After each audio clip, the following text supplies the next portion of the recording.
Mesdames et messieurs, bonjour et bienvenue dans cette nouvelle animation intitulée Les pics oubliés. Dans cette série, le staff de Minoran et moi-même allons vous présenter des persos peu joués, à bas et moyen elo, et vous expliquer en quoi le perso est puissant dans la méta et comment l'exploiter. Pour ce premier épisode, j'ai choisi de vous parler de Shyvana.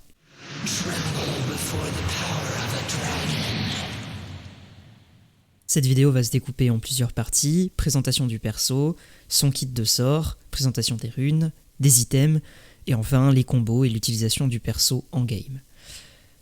Shyvana donc, qui est un très vieux champion de League of Legends, elle est apparue sur la faille en novembre 2011, seulement quelques jours avant la venue d'un autre demi-dragon, le Dovahkiin. Shyvana est un combattant possédant un kit mixte, d'importants dégâts de base et un dash sur son ulti. Elle n'a pas de mana mais une barre de furie qu'elle va consommer pour l'utilisation de son ulti. Son passif lui permet d'infliger 20% de dégâts supplémentaires au dragon, ainsi que de gagner 5 d'armure et de résistance magique pour chaque dragon tué par son équipe.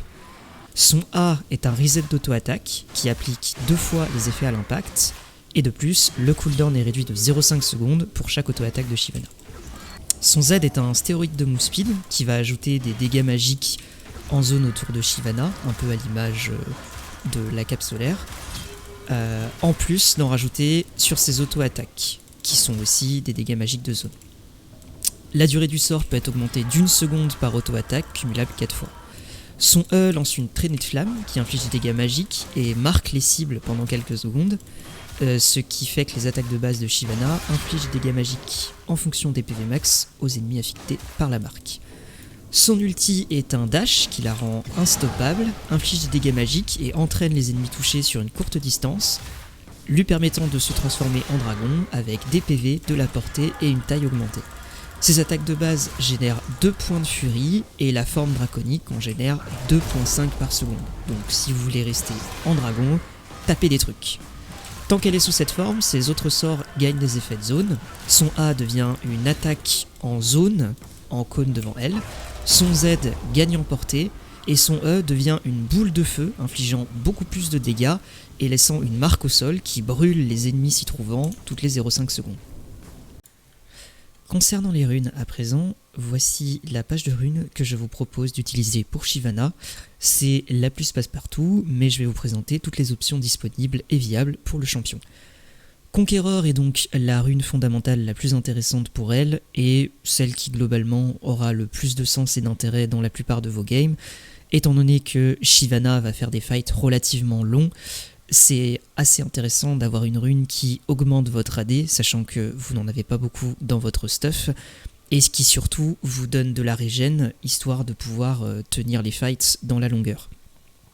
L'autre option possible, c'est de jouer avec Prezi Attack, attaque soutenue en français, rune qui donnera un petit peu plus de peps à Shyvana, notamment pour ses ganks en early et pour ses phases de duel. C'est donc une rune que je vous conseillerais dans les match-ups un petit peu plus compliqués, type Xin Zhao, Elise, Jarvan, Gragas et tous ces persos assez enquiquinants en early game.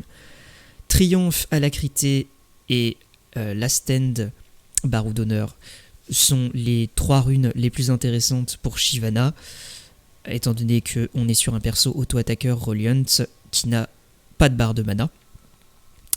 Concernant l'arbre secondaire, encore une fois, on a un perso qui va avoir besoin de reach ses cibles. Il a un stéroïde de move speed intégré à son kit, donc célérité est tout indiqué pour synergiser avec le Z de Shyvana. Et Nimbus Cloak qui est toujours sympa quand vous claquez un smite pour atteindre un petit peu plus facilement vos cibles. L'autre option disponible est la suivante, donc les bottes magiques ainsi que Cosmic Insight, une option beaucoup plus orientée scaling que je vous recommande s'il n'y a pas de cible particulièrement difficile à aller chercher en face, notamment pas d'Adekargi qui pourrait jouer avec Force du Vent. Cette option-là vous permet de pouvoir hit vos power spikes beaucoup plus rapidement, étant donné que vous n'aurez pas à vous soucier du fait d'acheter vos bots, et vous permettra d'avoir un farming dans la jungle beaucoup plus safe, étant donné que vous pourrez spammer le smite grâce à la réduction apportée par Cosmic Insight. Pour terminer, El Clasico, attaque, speed, AD et armure, que vous pouvez éventuellement transvaser en résistance magique s'il y a une forte dominante AP en face. Au niveau des items, donc, on partira sur un smite rouge, étant donné que Shyvana est un juggernaut possédant un dash et un stéroïde de MS, on n'a pas spécialement besoin d'avoir un smite bleu. Au contraire, on va plutôt vouloir mettre beaucoup d'auto-attaque, donc le smite rouge avec la réduction de dégâts sur la cible smitée, plus les dégâts bruts sur vos autos apportés par la marque, vont bien synergiser avec son kit et lui permettront de vraiment pouvoir exploser les cibles qu'elle choisit de smite. La potion rechargeable pour vous aider à tenir en early, que vous pourrez revendre sur votre premier bac pour acheter votre pink. Et les wards, on ne fait pas de switch vers l'oracle, étant donné que vous avez besoin des trinkets pour pouvoir vous cover et scout éventuellement si le jungle joue le carapateur, puisque vous êtes relativement faible au niveau 3 par rapport aux autres jungles actuellement présents dans la méta.